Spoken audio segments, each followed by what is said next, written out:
Hey, it's Jerry, and today I'm going to show you how to make a healthy breakfast. I was inspired by Jamie Oliver's Food Revolution. I hope everybody's been watching. It's an amazing show, basically showing how he was able to help put healthy foods in the cafeterias for schools. So today I'm going to show you how to make gluten-free waffles. Now I've got my own sort of food revolution going on, going a step further than what Jamie's doing, not just trying to get people to eat unprocessed food, but also trying to get people to not eat gluten. Gluten it's bad in so many ways. Not only is it responsible for a lot of the sickness that people have, but it also is a cure. Not eating gluten is a cure for a lot of the diseases out there. Look it up on the internet if you want to see more information about it. First thing we have to do is heat up the waffle iron, get that started so it'll be nice and hot by the time we're ready to go. And we start off with an egg. Now this is going to make enough for 2 waffles. So we start off with 1 egg, and we're going to separate the egg.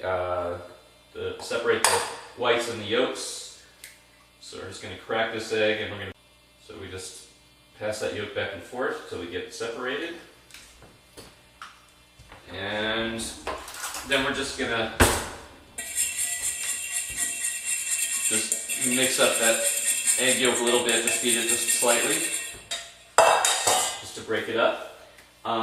Then we're going to put 3 different types of flour in the bowl.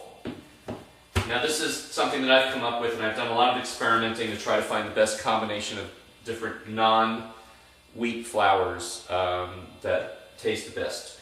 So the first one I'm going to use it's actually called Bob's Red Mill, which is the brand, all-purpose baking flour. Now most of that is Garbanzo bean flour, so if you can't find the Bob's Red Mill all-purpose flour, a gluten-free all-purpose flour, by the way, you can just use Garbanzo bean flour, the straight Garbanzo bean flour. So we're going to put about 1/3 of a cup, maybe a little less than 1/3 of a cup of the mostly Garbanzo bean flour. And then we're going to put the same amount of brown rice flour. So a little less than 1/3 of a cup of brown rice flour. And the last one we're going to use is coconut flour.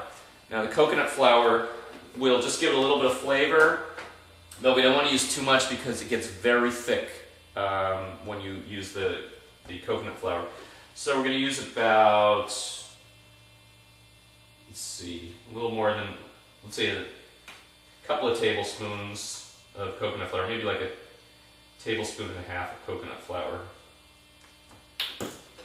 Okay. Normally I don't even measure these that carefully, so I'm just trying to sort of figure this out as we go along. Okay, then we're going to put baking powder. Now, you should definitely get the aluminum-free baking powder. Don't get baking powder with aluminum. Aluminum is really bad, so we don't want to use that. So we're going to use about 1/2 tablespoon of the baking powder. And that beeping is the waffle iron heated up, ready to go. And then the last thing we're going to put in as far as the dry ingredients is ground up almonds. Now you can also buy almond flour, but I like just taking almonds, shelled almonds, and just putting in the food processor, grinding up really fine, and using that. And we're going to put about, let's see, I'd say about 2 to 3 tablespoons. Yeah, about 3 tablespoons of the ground up almonds. All right, that's it for the dry ingredients. And then we're going to use what I like to use is almond milk. I also like to eat dairy free, so I don't use any dairy if possible. So almond milk is really one of the most healthy and good tasting substitutes for milk. A lot of people use soy milk, but soy, as people don't really know, is not that good for you. So you really shouldn't use the soy milk. And we're going to use about a cup of the almond milk. Maybe just a little less than a cup of almond milk. And you know what? I forgot a couple of dry ingredients. So we're going to put maybe about a teaspoon of cinnamon, excuse me, and then about maybe half a teaspoon of orange peel. Just give a little bit of good flavor. Okay, and then we're just going to mix all that up. So right now what I've got is a little bit too thick, so I need a little more almond milk in there. Thin it out.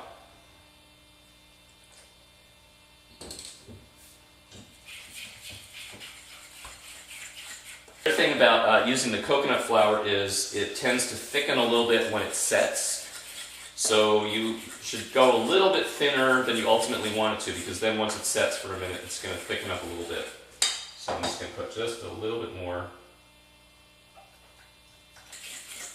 Let's see, I don't know if you can kind of see the consistency of that, but that's about what you're looking for. Okay, then we're going to beat the egg white with the egg beater attachment. And this is going to get really noisy, so I'm just going to beat this until the egg whites are just starting to get a little bit stiff. Okay, so that's about how thick we want it. So they're just starting to form peaks. You don't want them to get too thick. Okay, so then we take the egg whites, and they should just basically slide right out of the bowl. So you just drop them right into the batter mixture, and then you just carefully fold it into the batter.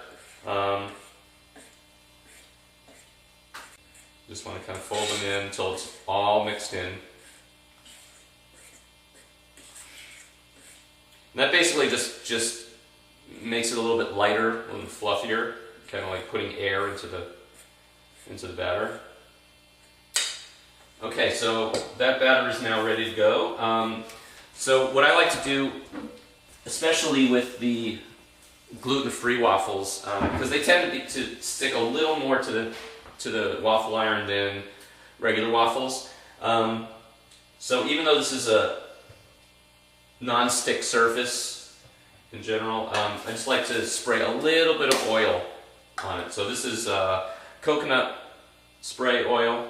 You can get a lot of different types of oil, but basically just get something that's just vegetable oil. That's about the healthiest. So just a little bit of spray. Just close it again, that kind of like evens it out.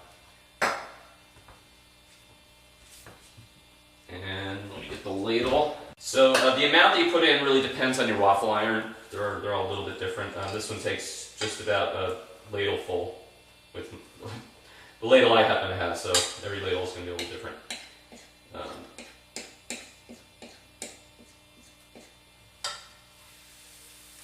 So you just pour that onto the waffle iron, close it up, and then we just wait for it to... Okay, so it's now 6 minutes later, and the waffles should be done, so we'll open up the waffle iron